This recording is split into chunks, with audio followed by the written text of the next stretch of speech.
I know many of you Hmong people who live in Minnesota probably go fishing there every year. The lake borders Minnesota and Wisconsin. My whole entire family loves to fish. Even during the winter time, they still go ice fishing. I will tell you 3 events that happened to us at Taylor's Fall. The first event. I was still in elementary school in 4th grade. It was a weekday, so my parents decided to tell me to not go to school and go fishing with them the next day. I was like, yes, no school for me. We woke up early in the morning and we got there at 5 a.m. We were the only people there. We fished there until the afternoon. After some fishing, we were able to fill up half of our entire cooler. Then I started to get bored of fishing, so I decided to take a nap on a bench. All of a sudden, something was happening to my mom and dad. I don't know exactly what happened, but they just woke me up so fast and told me to pack our things and get to the car. They told me that we were going to go to the gas station. And I was okay with it because I was pretty hungry at that time. After that, we left the lake and went to the gas station, and then went straight home. I asked my dad what happened. Dad, I thought we were going to fish the entire day. He replied, just be quiet and go to sleep. You don't know anything. When we got home, I asked him why we left so early. We usually fish until around 7 to 8 p.m. My mom told me, right after I went to take a nap, around 30 minutes or so, my dad caught a fish. But for some reason, he couldn't reel in his line. He tried so hard, but he couldn't get the line, so he cut it off. Then, he saw a head of a woman peek up, looking halfway at my dad, and it went back down. The second event. I was in middle school in 7th grade. It was spring. My family and cousins decided to have a picnic on a Saturday. Everyone was enjoying the beautiful, nice weather. Guys were fishing, kids were playing games, and mothers were chit-chatting. The day went by. Everyone left home at around 7 p.m. But my parents, my brother, and I decided to stay longer to fish. By then, it was 11 p.m., and we still didn't leave yet. It was pretty dark in our area. The only lights we had was the full moon on the water, light bulbs, and 2 lanterns. Then, all of a sudden, a wolf started to cry during the full moon. We saw 4 white eyes looking at us. My brother asked me to flash the flashlight. I was so scared, I didn't want to do it and almost peed my pants. So I turned on the flashlight and, thank God, it was just 2 deers. The deers ran off. Then, after about 5 minutes, we saw 2 red eyes from about 50 feet away from where the deers were. I flashed the light and saw nothing. However, we still heard the howl of the wolf. Then we started to hear what sounded like footsteps walking by and stepping on small branches coming down from the mountain. In our heads, we knew that there were no one else but us. The red eyes, we could still see them in the dark. We saw them on top of the cliff. We could just barely make out what seemed to be a shadow of a person. After that, we all got scared and didn't want to say anything. We just packed our stuff and left the lake in a hurry. Third event. I was a sophomore. We usually go camping there every year during Memorial Weekend. It was a year after my uncle had passed away. It was Friday, and we left in the afternoon to the campsite. We couldn't go camp there until 3 p.m., so we decided to fish for a while. There were more than 10 tents that were already set out. Our whole entire family and some cousins decided that they wanted to join us. It was getting dark, and so the ladies started to cook. The kids got some branches for the night to cook and warm all of us up. And then some of the guys were setting up the tents for us to sleep in. After we ate, we were just chilling for a while. Then my cousins started talking about my deceased uncle. We missed him, and he usually came to hang out with us. Unfortunately, now he's not here with us. It's been a year now, and we wanted to see how he was doing. Then we all started joking around. Better stop talking about him or he will pay you a visit tonight. After a long chit-chat, it was around 9 p.m. Everyone started to head to bed. I went to sleep but woke up in the middle of the night. I didn't know what time it was, but the fire was still alive. I opened up the tent to peek if anyone was up, but I didn't see anybody, so I decided to go back to sleep. But for some reason, I just could not fall back asleep. My eyes were still wide open. Out of nowhere, a branch hit the top of my tent. It wasn't like it fell down from a tree, but instead someone threw it on top. At this point, I was getting kind of scared, but I had to be brave, so I brushed it off. About 5 minutes passed by. I saw a shadow or figure of a man walk past in front of my tent from the left. This immediately made me jump, and I was thinking that perhaps it was my brother-in-law going to get something from the car. My sister and brother-in-law pitched a tent next to mine on the left side. So this was my reasoning, and I decided to close my eyes and pray to God for 10 minutes and fell asleep. The next morning, it was 7 a.m. I asked my brother-in-law, "Hey, did you wake up to get something in the car last night?" He responded, "No, I was dead asleep the entire time. Why do you ask?" I was immediately shaken. I replied, "Well, because I saw a figure of a man walk past my tent last night, I thought it was probably you." After that, I went and asked everybody, but they all said no. After everyone went to bed last night, no one got up and came out of their tents at all. It was until 5 a.m. that some of the guys decided to wake up and go fishing in the morning. My cousin, who slept 50 feet away from us, woke up pretty late and they started to pack to go home.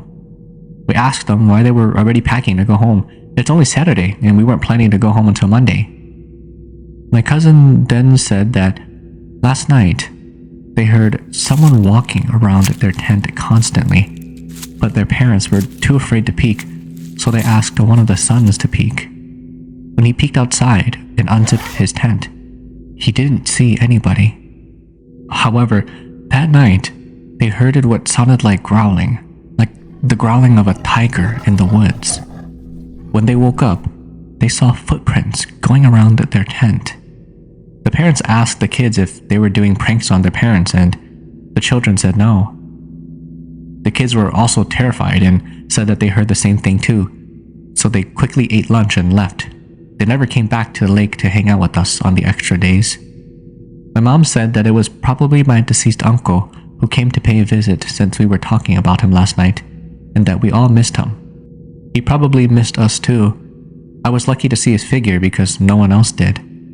He was probably the one who threw the stick onto the tent because he knew I was the only one awake and was warning me that he was here with us. Believe it or not, my buddy and I were fishing at night at a local lake that we hardly ever visited before. This was in the summer of 2012.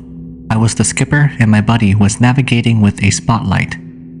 We started fishing at around 9 p.m. That night we caught a lot of fish, but we were just fishing for fun. As the night got longer, it got cold and I was wearing a t-shirt, shorts, and flip-flops. My buddy was also wearing the same thing, except he was wearing a sweatshirt.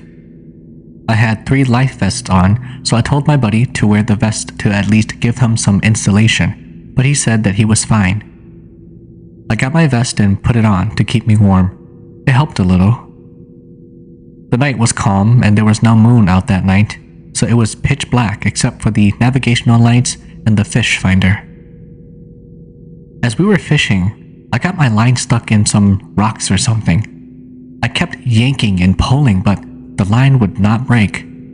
I only brought 1 pole, so I didn't want to lose too much line. I used a device to help me free my line. I tried to free the snag, but it didn't give. I was about to cut my line when all of a sudden, a strong breeze hit the boat, and the boat almost tipped me over. After that, I heard a thump on the bottom of the aluminum boat. I couldn't see what it was that we hit. My buddy was still sitting at the back of the boat laughing at me because I almost fell into the water. He felt a bite on his line and he set the hook. It was something big. Whatever he caught wasn't fighting much though, but it was definitely big. As he continued fighting his catch, I was still trying to unstuck my line. I finally gave up and decided to cut the line. I went in and grabbed the net to help him with his fish. He said that it must be a catfish because it's heavy and it's not jumping like a bass. As he kept reeling in his line, we finally caught a glimpse of the thing that he caught. It was a black button-up shirt. I started to laugh at him because he caught a shirt, and I just laughed and started to talk about how people actually drowned in this lake. Some of the people that drowned were never found. As the night got longer, I was starting to get tired, and so was my buddy. We decided to call it a night and go home. I was driving, and he was holding the spotlight. He pointed the light ahead of the boat so I could see where we were going. On the way back, the boat engine kept having a lag. I was wondering why, but it was moving, so I just kept on driving. Out of nowhere, we saw something we could not explain splash in front of our boat about 30 yards or so. I slowed down and put the boat on idle. I asked my buddy if he saw what I saw, and he shook his head yes. "What was that?" I asked. He looked at me and said, I don't know, but it looked like a large snakehead with the long neck and body of a bird or seal. I shook my head, agreeing to his description. I put the boat into full throttle, even though the speed limit after sundown was only supposed to be 5 miles per hour. When we got to the launch, I backed up the boat trailer and proceeded to put the boat into the trailer. I had my buddy sitting in the driver's seat so we could get out of there ASAP. I drove the boat onto the trailer, but there was something wrong. It wouldn't move forward. I was wondering what could be wrong. Did we run out of fuel? I went to check the fuel tank and it still had plenty of fuel. I tried tilting the engine, but it would tilt up. Dang, did the hydraulics fail on the engine tilt? I listened carefully and could hear the lift trying to move, so it must not be the hydraulics. I got out and manually pulled the boat up to the trailer and winched the boat onto the trailer. I got back into the truck and my buddy drove up the ramp. Then we stopped so we could strap the boat down. As I walked towards the boat, I saw blood running down the ramp. I freaked out and yelled. I turned to look at my buddy, and he was shaking and pale like he had seen a ghost. I went to the back, and that's when I understood why my buddy was shaking and looking pale. I must have looked and felt exactly what he was feeling now. What we saw was a dead body caught on my engine's lower unit. The body was all bloated with white skin. The blood was coming from being dragged up the ramp. His clothes were all covered in green moss and algae. There were multiple lines and hooks on the corpse, but there was a line that looked very familiar to me. It was my line that I lost that night. I was using a 12-pound blue tri-lined extreme fishing line with a Yamato watermelon red and black flex Senko. The line that I was trying so hard to pull loose was stuck onto the corpse's leg. I guess what happened was some of the lines got caught onto the motor and we pulled him out wherever he got stuck at. We called 911. The sheriff and the ambulance came. They checked his pocket, and the corpse was the body that they were searching for 3 months ago. After this, they called the family. It turns out he and some friends were ski boating, and they got into an accident. He flew out the boat, and so did several others, but he was the one that they couldn't find and rescue. The driver was drunk, so he hit another oncoming boat. The other boat had people that got seriously injured, but they were reported to be fine. The other 4 passengers on the ski boats were also fine, except for the guy that the sheriff department couldn't find 3 months ago. I told my friend, "That's why you need to have your life vest on." I told this story to some of the elders, and they said that perhaps a Ja came and took him. What we saw that night, lurking in the waters, was probably a Ja. This story was from a friend of mine, which I will tell from his point of view. My sister's friend and her boyfriend decided to go fishing one night. It was a typical chilly night in autumn, which was a bit foggy up in the hills. Going fishing at night isn't something crazy, because we all know how crazy guys are when it comes to hunting and fishing. The location was just a slightly small hill which a river flowed through. As they fished, the night seemed to get colder, so they decided to cuddle up in the car. As a couple would do, they went to the backseat to create warmth. As they were fooling around, it seemed as if the fogs were getting thicker. All of a sudden, they both felt this unpleasant, uneasy presence among them. They both looked at each other in the eyes as if they could read each other's mind. Then, the pair looked into the rear view mirror. Surprised, they see this blurry figure of a man appearing from the woods. Scared and traumatized, their natural instinct was to stay as quiet as possible, so the two kind of froze in their car with their eyes following the man. As the figure moved closer, they realized the figure was wearing a camouflage outfit of a hunter. They could see them right by their window. All of a sudden, it looked straight into the car from the other side of that fragile window. Strangely enough, he didn't have a face, like how in the movies when they blur a face out. But through that clear and fragile window, they could make what seemed like the man was confused, like he didn't see them. The figure circled around their car, looking and peeking through every possible window, ready to snatch anything that moved. After a few minutes of searching, the figure gave up and disappeared into the fog. About an hour later, they decided to drive back home and sleep at the closest hotel. The next morning, he checked his phone and saw about 70 missed calls and countless text messages. When the boyfriend called his family back, this is what the sister said. "Dude, where the hell were you? Dad had a bad dream about you and it woke him up in the middle of the night. He was up all night doing rituals to shield you from whatever he dreamt about. Hurry home." Hi there. I was reading a post earlier about Lost Lake and just wanted to share my experience there when I was younger, at around 6 or 7 years old. I was living with my single mother, and every other weekend, she and her friends would always go there to have picnics and barbecues. I would always go with her because I had no one to babysit me. Anyways, I was fascinated by this lake. I would always walk towards the lake first thing when we arrived there. My mother would tell me not to go near it, but like any other curious child, I didn't care. I was squatting and splashing the water and remembered that it was a very nice day. It was perhaps around the mid-70s with a slight breeze and the current was pretty strong. All of a sudden, I fell in. I was wearing a heavy dress, so the water made it twice as heavy being soaked in it. Luckily, when I fell in, I was able to grab a hold of the grass. I used all of my strength to clench onto the grass, and that helped me by not getting dragged by the current. It was absolutely amazing how the grass was strong enough to stay planted to the ground. I then felt a pair of hands grab my wrist, and I was thankful because I thought it was my mom. But instead, I looked up to see this preteen girl. She looked to be, at the oldest, 13 years old. She was super pale with a tint of blue, and her face had a big crack in it, like those scary porcelain dolls.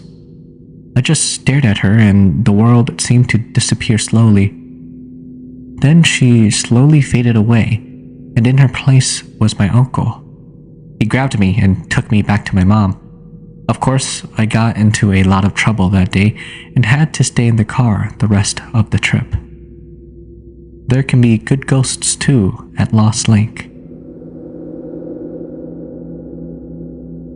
In January of 2012, I went fishing with my 16-pound dog, Mossy. It was a cold and cloudy day. When we got there at the San Joaquin River, there was no one there, so I decided to explore the place a little and started walking away from where I parked. I came to a spot where there was a fallen tree in the river. Usually, fish loved places like that, so I decided to fish there. At around 4 p.m., I started to have all kinds of negative thoughts and started to feel an unusual chill. I reeled in my fishing line and started packing and ready to go back because there was no fish and the sun was setting. I said to my dog Mossy, "Let's go, Moss." As I reached down to grab my stuff, I heard a voice call my name. It was the voice of a man. I thought maybe it was just the birds, and because I have so many negative thoughts and feelings, it was just playing mind tricks on me. I looked and saw that my dog already took off, and she was already at least 25 feet away into the grassy trail where we came from. I quickly followed her. The moment I started walking, someone called my name. The second time, it was so clear to me. I didn't run but walked after my dog without looking back. I don't remember anyone passing me by that day, and there was no way other people can get to that spot or beyond without bumping into me first. It was a very unusual experience. I cannot say that it was a ghost or anything of that nature. 3 weeks ago, on the Merced News, there was a family who went there and found some old human bones. They recorded the whole things with their phone. On the news, they said that the place was an old native Indian burial site. And they said that it's not a surprise to find human bones around there. Anyone in the Merced area with a link to that video, please do share.